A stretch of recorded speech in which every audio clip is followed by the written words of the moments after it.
Rafah TV abonné leen bu ngeen cliquer fii ci abonné ngeen laal cloche bi rek mën a abonné saa su ne ngeen di am yu am solo yi bàyyi ko fii ci Rafah TV ak Rafah TV ñëppay dañ ak réer.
Voilà, tey ci suba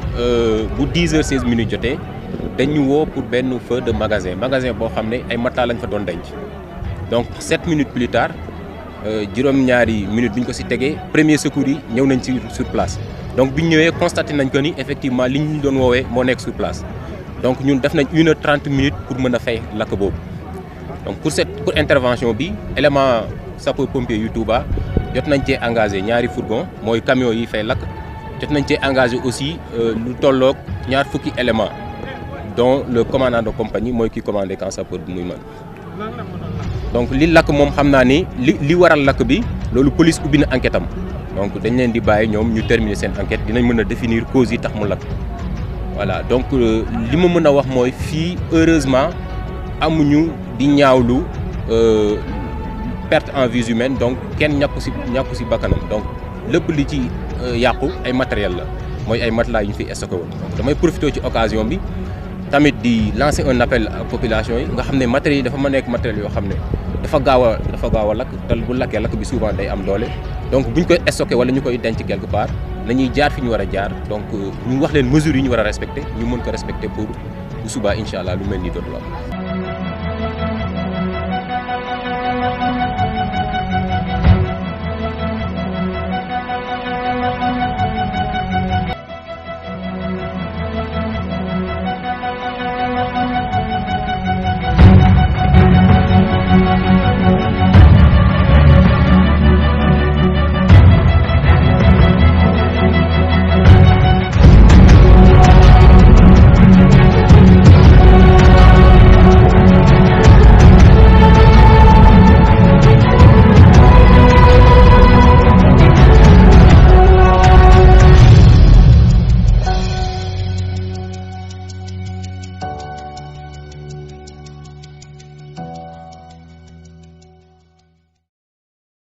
Rafah TV abonné leen bu ngeen cliquer fii ci abonné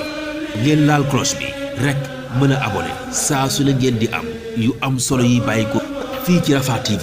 ak Rafah TV ñëppay dañ ak réer.